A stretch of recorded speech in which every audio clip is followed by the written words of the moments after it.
आशेने बघतोय ते आमचे पक्षाचे नेते आदरणीय आमदार रोहितदादा पाटील, पवारसाहेब, त्याचबरोबर व्यासपीठ, सगळ्यांची नावं मी घेत नाही, आणि उपस्थित बंधू आणि भगिनींनो, नाना काळे असतील किंवा महेश गादेकर असतील किंवा सपाटे साहेब असतील, ह्या भागाचं नेतृत्व त्यांनी केलं. आणि आपल्याला माहिती की नाना ज्यावेळेस नगरसेवक होते, एक पाणीदार नगरसेवक म्हणून त्यांची ओळख होती. पण प्रत्येक एरियामध्ये घरामध्ये डबल नळ देण्याचं काम कुणी केलं असेल तर ते नानाने केलं. गंगाविरीचं पाणी त्यांनी सगळ्या घरात फिरवलं आणि त्यामुळं नानाची ओळख पूर्ण सोलापूरला झाली. ए भैया, गादेकर साहेबांचं सुद्धा काम आपल्याला माहिती आहे. आत्ताच गादेकर साहेबांनी जे सांगितलं ते अतिशय खरं आहे की मला उमेदवारी देण्यामध्ये सिंहाचा वाटा त्यांचा आहे. कारण पवार साहेबांना ज्यावेळेस माझ्या प्रवेशासाठी बोलवलं होतं, पवार साहेबांनी मीटिंग घेतली होती, त्यावेळेस त्यांनी सांगितलं की समीकरण बघितलं तर आम्ही दोनदा ट्राय केलं, आम्ही काय निवडून येत नाही. सपाटे साहेबांनी ट्राय केलं, मी ट्राय केलं, परंतु महेश कोटेच्या पाठीमागं जर आम्ही उभा राहिलो तर 100% महेश कोटे सीट काढू शकतील. आणि ती गोष्ट साहेबांनी लक्षात घेतली आणि त्याच वेळी सगळ्यांची परत एकदा मीटिंग घेतली साहेबांनी पुण्यामध्ये. ही झालं होतं मुंबईमध्ये चर्चा. परत साहेबांनी सगळ्यांना पुण्याला बोलवलं आणि सगळ्यासमोर त्यांनी सांगितलं, महापालिकेची सुद्धा जबाबदारी त्यावेळेस माझ्याकडे दिली होती, कारण महापालिकेच्या निवडणुका त्यावेळेस लागतील असं त्यावेळेस हे होतं, पिरियड होता. पण आपल्याला माहिती आहे की हे सरकार आल्यापासून यांना दुसऱ्याला कोणाला सत्तेत ठेवायचंच नाही, म्हणून त्यांनी महापालिकेची निवडणूक गेली 3 वर्ष झालं घेतलेली नाही आहे.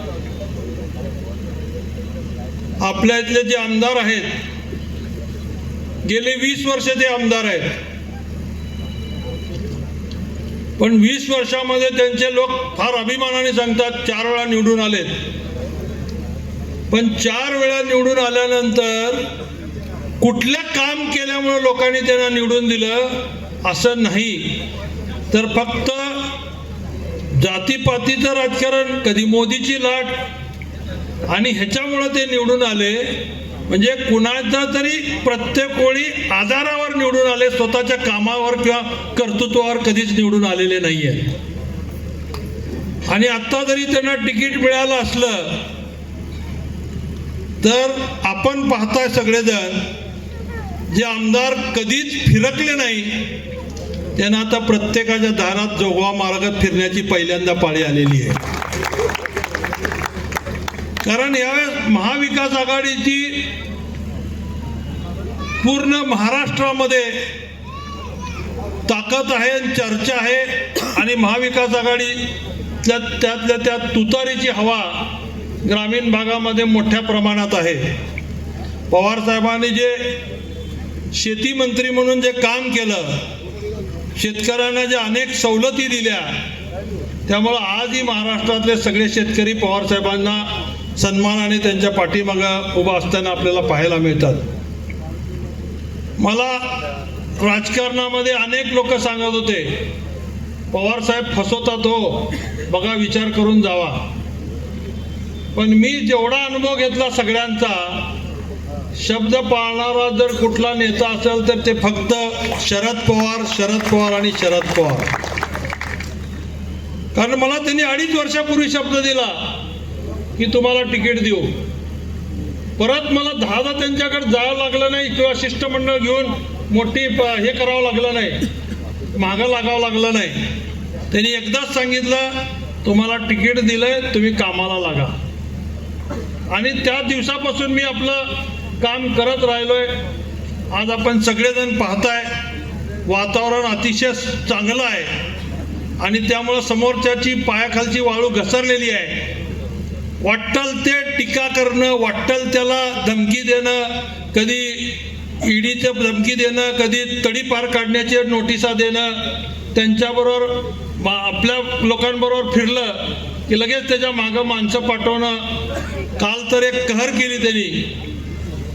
एक कार्यकर्ता आपल्याकडं काम करत होता, त्याला त्यांनी बोलून धमकी दिली तू फिरू नको. तो बिचारा 4-5 दिवस आला नाही. काल नेमकं बीडी घरकुलमध्ये पदयात्रा असताना तो त्या पदयात्रेत सामील झाला. लगेच त्यांनी रात्री, काल सामील झाल्याबरोबर रात्रीच त्याला निरोप दिला की तुला जे चालवायला हॉटेल दिलंय त्या मालकाला प्रेशर आणला आणि ते हॉटेल त्याच्याकडनं आज काढून घ्या म्हणून सांगितलं.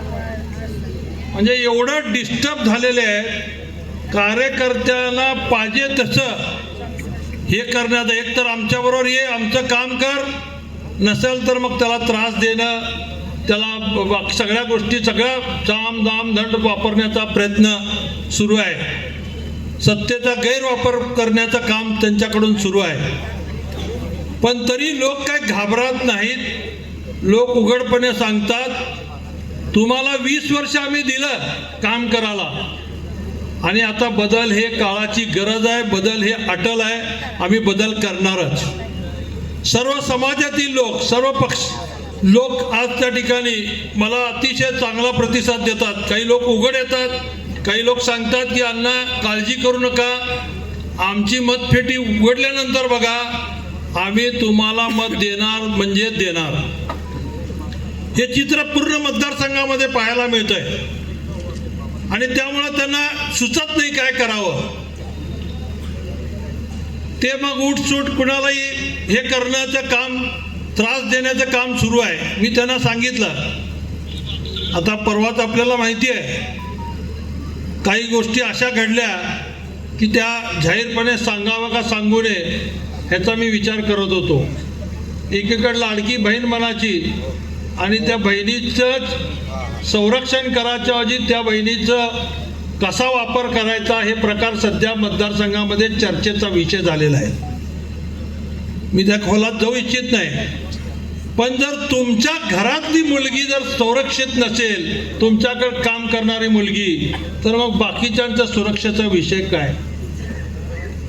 आज आपण बघितलं, मी त्यांना आवाहन केलं होतं की तुम्ही 4 टर्म निवडून आला, 4 लोकहिताची कामं तुम्ही केलेली सोलापूरच्यासाठी सांगा. मी माझा फॉर्म सुद्धा तुमच्या विरोधात भरणार नाही. मी पवार साहेबांची माफी मागेन आणि सांगेन साहेब मी त्या हे केलेलं आहे, ह्यांनी फार काम केलं, त्यामुळे मी माझी उमेदवारी परत घेतो. मी आव्हान देऊन त्यांना 1 महिना झाला. 1 महिन्यात त्यांचे लोक साधं 4 काम सांगू शकले नाहीत की त्यांनी केलेले आहे. आणि आता खोटा प्रचार चालू आहे. विमानतळ असेल, पासपोर्ट ऑफिस आम्ही आणलं, सिव्हिलचं नूतनीकरण मी केलं वगैरे खोट्या गोष्टी ते लोकांना सांगतात. अनेक वेळा पेपरला आलं, आपण सगळेजण जाणताय. सिव्हिल हॉस्पिटलला जर खऱ्या अर्थाने कोणी न्याय दिला असेल तर प्रणितीताई शिंदेनी त्या ठिकाणी काम केलेलं आहे. मग एक सोनोग्राफिक मशीन असेल किंवा मोठमोठ्या बाकीच्या मशिनरीज असतील, त्या ताईंनी कायम पाठपुरा करून ते आणण्याचं काम केलं. अजितदादा ज्या महाविकास आघाडीचे उपमुख्यमंत्री आणि अर्थमंत्री होते त्या काळात विमानतळाला 50 कोटी रुपये त्यांनी बोरामणीच्या विमानतळाला दिलं होतं. तेच पैसे त्यांनी वळवून फक्त जुन्या विमानतळाला म्हणजे होडगी रोडच्या विमानतळाला वापरले, सुशोभीकरण केलं आणि असा प्रचार केला लोकांना की मोदी बसून दिल्लीमध्ये सांगितलं की नवीन विमानतळाचं उद्घाटन झालं. विमानतळ कधी बांधलंय? शिंदे साहेब ज्यावेळेस आमदार होते, अजून मंत्री पण झाले नव्हते, त्यावेळी त्यांनी नंतर मंत्री झाल्यानंतर रोजगार हमीच्या माध्यमातून ही विमानतळ बांधलं. मला वाटतं जवळजवळ 40 वर्षापूर्वी. आणि आत्ता हे सांगतात की आम्ही नवीन विमानतळ बांधलं, सुशोभीकरण केलंय. आणि ते पैसे कोणाचे? महाविकास आघाडीचे. युतीचा 1 रुपया नाही.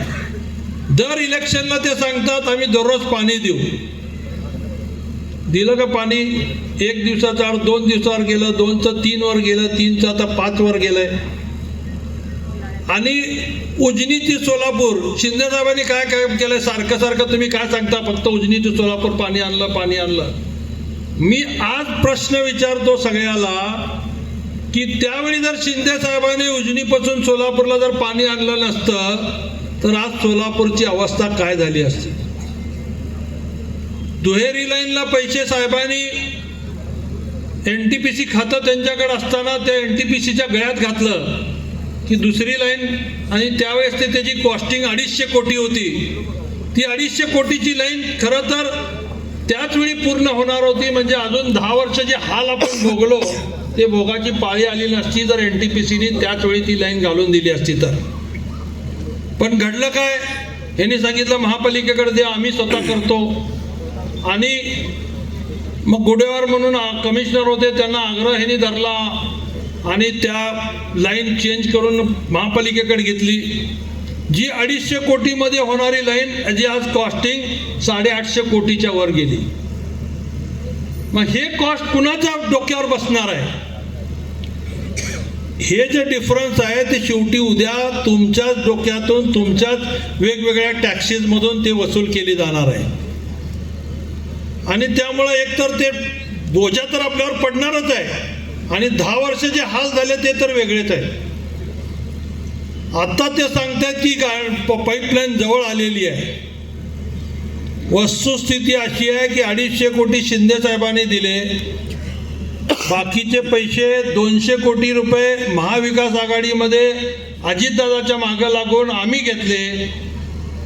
उरलेले पैसे स्मार्ट सिटीच्या कॉन्ट्रीब्युशनमधून आम्ही द्यायला लावले मी संचालक असताना. आणि त्यामुळं जेवढं आता काम झालंय तेवढीच तरतूद आहे. केंद्र शासनाने किंवा राज्य शासनाने, भाजपचं जे केंद्र शासन होतं किंवा राज्य शासन, त्यांनी 1 रुपया सुद्धा या लाईनला दिलेला नाही. ही माझं ओपन चॅलेंज आहे. त्याचा खुलासा त्यांनी करावा की केंद्र शासनाने किंवा राज्य शासनाने याला पैसे दिलेत का भाजपच्या काळामध्ये. अशा कितीतरी गोष्टी आहेत. आज आपण बघतोय गेली 10 वर्ष भाजप सेनेची सत्ता या राज्यात होती.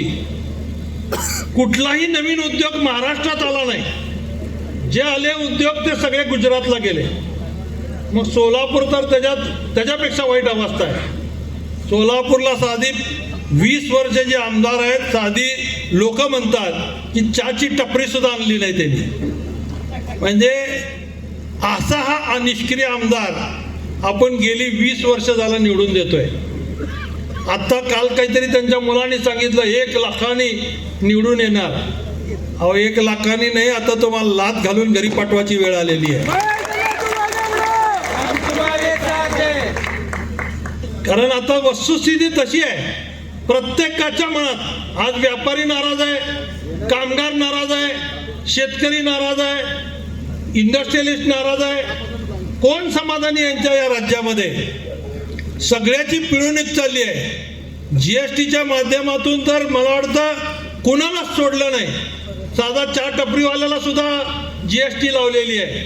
प्रत्येक गोष्टीवर GST आहे. म्हणजे ह्या GSTच्या माध्यमातून सरकारचं उत्पन्न वाढलं, पण त्या पैशाचा विनियोग हे सरकार व्यवस्थित करते का? तर अजिबात नाही. उलट भ्रष्टाचार वाढला. आज स्मार्ट सिटीचं स्वप्न दाखवलं त्यांनी. कुठल्या अँगलनी सोलापूर स्मार्ट वाटतंय त्यांनीच सांगावं. कुठल्या अँगलनी स्मार्ट आहे? आज पाण्याची ओरड तशीच आहे. आता आम्ही पदयात्रा काढत होतो तर घाण ड्रेनेजचं पाणी पायामध्ये या लागलेलं आहे का नाही? रस्त्यात 2 महिन्यापूर्वी झालेल्या रस्त्यावर खड्ड्याचे खड्डे दिसायला लागलेले आहेत. म्हणजे फक्त भ्रष्टाचार केला आणि कॉन्ट्रॅक्टरला विचारायची ह्यांची हिंमत नाही. कारण एवढा मोठा मलिदा त्या कॉन्ट्रॅक्टरकडनं घेतला आहे की यांचं तोंड नाही त्याला विचारायचं की कसला निकृष्ट दर्जाचं काम तू कसं काय केला म्हणून. त्यात काही तर ह्यांचे स्वतःचेच नगरसेवकच कॉन्ट्रॅक्टर आहेत. मग जर तुम्हीच कॉन्ट्रॅक्टर असाल तर तुम्हाला अधिकारी काय विचारणार हो जाब? म्हणजे भ्रष्टाचार करण्याचे प्रकार किती आहेत. मला कोणी तर परवा सांगत होतं या 2-4 वर्षामध्ये 2,000 कोटी रुपये कमवले आणि त्यामुळं या इलेक्शनला पैशाचा पाऊस पडणार आहे, सगळ्याला विकत घेणार आहे. काही कार्यकर्त्याला आमचे जे काम करायला लागले त्यांना ऑफर आहेत 10 लाखाची, 15 लाखाची, 25 लाखाची. तुम्ही फक्त काम आमचं करा, नसेल तर शांत बसा, किती पैसे पाहिजे सांगा, अशा पद्धतीचे ऑफर्स आहेत. एवढी पैशाची मस्ती कुठून आली, कशी आली? तुम्ही भ्रष्टाचार केला हे त्याचे सबूत आहे. तुम्ही बघा, प्रत्येक मंडळाला तुमच्या आजूबाजूच्या विचारा कार्यकर्त्यांना. आपले काम करणारे कार्यकर्ते समोर येऊन काम करायला तयार नाहीत, कारण त्यांना वेगवेगळे आमिष दाखवली चाललेली आहे. पण मला खात्री आहे की सोलापूरचा कार्यकर्ता मतदार हा स्वाभिमानी आहे, ह्यांच्या पैशाला झुकणारापैकी नाही आहे. त्यांचे पैसे ढुकारून सुद्धा ते आपल्याला मत देतील.